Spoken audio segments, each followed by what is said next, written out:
तो देखिए कुछ 10 प्रश्न हैं और जो कि कल एग्जाम जो आपका है सीटेट का उसके लिए भी इम्पोर्टेंट है और आगे जो भी आप एग्जाम देंगे टीचिंग एप्टीट्यूड का सब में आपके काम आ सकते हैं। तो विच among of the teaching skill is associated with use of N appropriate audio visual add. जो स्क्रीनिंग वाले हैं वो स्पेशली इस पे ध्यान दें क्योंकि आप लोगों के एग्जाम में जरूर एक स्किल का क्वेश्चन आएगा। ठीक, तो निम्न में से कौन सा एक शिक्षण कौशल है जिसके अंतर्गत दृश्य श्रव्य सामग्री का उचित प्रयोग बताया जाता है। तो ऑप्शन आपके सामने है, आप चैट बॉक्स में आंसर दे सकते हैं। Skill of explanation, skill of stimulus variation, skill of probing questions और स्किल ऑफ ब्लैकबोर्ड राइटिंग। इसका सही आंसर है स्किल ऑफ एक्सप्लेनेशन, यानी कि व्याख्यान कौशल के अंतर्गत हम दृश्य श्रव्य सामग्री का प्रयोग करते हैं। Right. When various elements complete an entity, the group of those elements is based on which among of the following principles? यदि विविध तत्व मिलाकर किसी एक कार्य की पूर्ति करते हैं तो इस प्रकार के तत्वों के समूहीकरण को किस सिद्धांत के आधार पर किया जाता है। देखिए, आप लोगों ने कोहलर का गेस्टाल्ट थ्योरी पढ़ा होगा जिसको हम सूझ का सिद्धांत कहते हैं। उसमें उन्होंने सूझ के लिए उन्होंने बताया था कि जब आइडेंटिकल जो सिचुएशंस होती हैं तो क्या होता है, बच्चे की जो सूझ होती है, प्रीवियस नॉलेज होती है, वो एक्टिव रहती है। उसके लिए उन्होंने 4 प्रमुख आधार बताए हैं जो कि principle of closure, principle of simplicity, principle of proximity and principle of similarity होता है। तो ये चारों के चारों आप नोट कर लीजिएगा। ये 4 के 4 बताए गए हैं किसके द्वारा? कोहलर के द्वारा। ठीक है, सूझ के सिद्धांत में। अब इनमें से कौन सा एक ऐसा सिद्धांत है जिसमें अलग अलग अलग जो एंटिटीज होती है मिल करके किसी एक चीज को पूरा करते हैं, अलग एलिमेंट एक एंटिटी को पूरा करते हैं। ठीक, उदाहरण के लिए आपने कई बार देखा होगा कि एक चार्ट बॉक्स टाइप का होता है जिसमें एक चित्र बनाना होता है और उसको क्या करते हैं, स्कैटर मैनर में रख देते हैं उसके बॉक्सेस को। तो उन बॉक्सेस को एक साथ मिला करके हमको चित्र पूरा करना होता है, यानी कि वो बॉक्सेस के जो अलग अलग पार्ट हैं वो क्या हो जाएंगे, एलिमेंट हो जाएंगे डिफरेंट। और जब उनको मिलाएंगे तो एक नया जो एक चित्र बनेगा वो हो जाएगा क्या, बोलिए, उसका एंटिटी। ठीक हो गया। तो इस प्रकार से जब अलग अलग एलिमेंट मिल करके किसी एक एंटिटी को पूरा करते हैं उसे बोलते हैं हम प्रिंसिपल ऑफ क्लोजर। ठीक है। बाकी प्रिंसिपल ऑफ सिंप्लिसिटी क्या है, प्रिंसिपल ऑफ प्रॉक्सिमिटी क्या है, प्रिंसिपल ऑफ सिमिलैरिटी क्या है, इसको आप रिवाइज कर लीजिएगा। Constructivist approach of teaching is associated with which of the following school of psychology. शिक्षा का रचनावादी उपागम निम्न में से मनोविज्ञान की किस शाखा से संबंधित है? तो बताना है आपने। जब कंस्ट्रक्टिविस्ट अप्रोच की हम बात कर रहे हैं तो सिंपल सी बात है, किससे संबंधित आपका ये है, कॉग्निटिव अप्रोच से। ठीक है, या कॉग्निटिव साइकोलॉजी से। नोट कर लीजिएगा इसको। अब बाकी जो 3 नाम है उनका संबंध किससे है?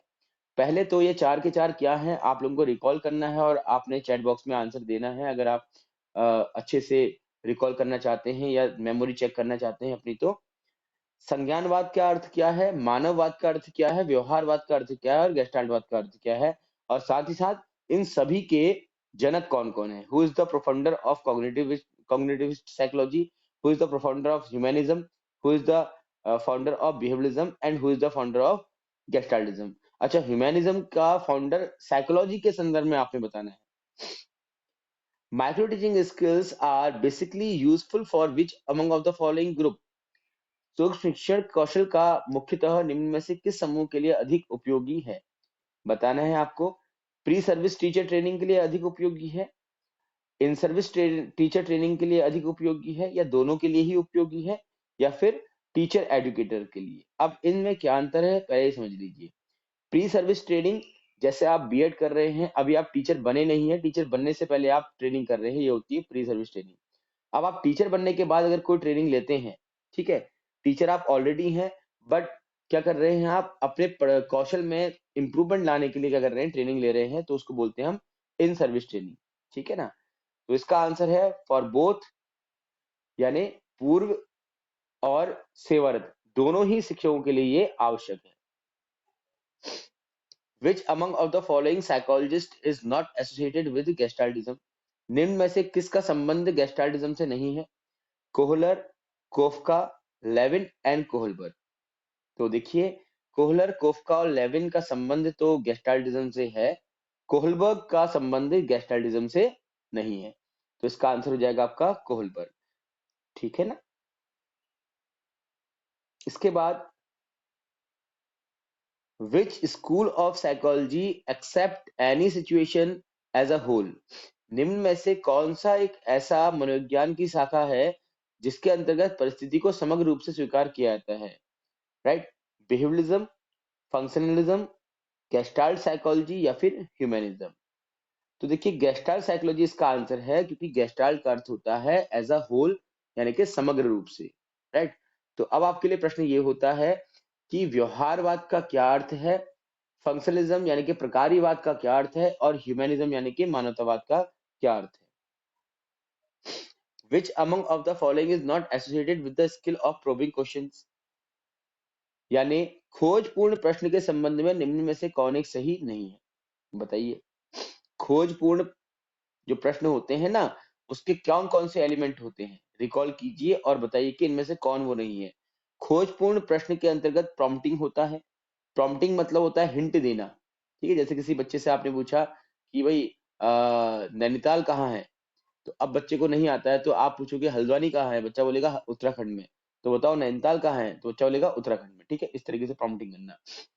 दूसरा है सीकिंग फर्दर इन्फॉर्मेशन, पुनः किसी जो इन्फॉर्मेशन है उसको जानने का प्रयास करना। यूजिंग इलिप्टिकल क्वेश्चंस और रीडायरेक्टिंग एंड रीफोकसिंग। तो इसके लिए तो आपको पहले स्किल्स पढ़ने पड़ेंगे अच्छे से। हमारी आने वाली क्लासेस में हम डिस्कस करेंगे स्किल्स पर। ठीक है, और अगर आपको अभी पढ़ना है तो मे बी हो सकता है कि वीडियो आपको इसमें मिल जाएगा। बट देखिए, स्किल ऑफ प्रोबिंग के अंतर्गत प्रॉम्प्टिंग भी आता है, सीकिंग फर्दर इंफॉर्मेशन भी आता है, रीडायरेक्टिंग एंड रीफोकसिंग भी आता है, बट नहीं आता है तो क्या, यूजिंग इलिप्टिकल क्वेश्चंस, ये नहीं आता है इसके अंदर। ठीक है। Which among of the following is not associated with the principle of grouping according to the insight learning theory? सूझ के सिद्धांत के आधार पर निम्न में से कौन सा एक समूहीकरण का सिद्धांत नहीं है? अभी आपको मैंने बताया था, 4 सिद्धांत बताए थे ना, आप लोगों को मैंने कहा था नोट कर लीजिएगा। राइट? तो देखिए, principle of closure, principle of simplicity, principle of proximity and principle of similarity, ये 4 होते हैं। अब इन 4 में से कौन सा ऑप्शन वहां पर आपको नहीं दिख रहा है, वो आपका उत्तर हो जाएगा। आप देखिएगा। ठीक है, देखिए, प्रॉक्सिमिटी यस होता है, क्लोजरनेस यस होता है, सिंपलिसिटी यस होता है, तो डिस्क्रिमिनेशन नहीं होता। तो discrimination according to insight learning theory वैसे तो होता है, बट इनसाइड लर्निंग थ्योरी के अकॉर्डिंग ये नहीं है।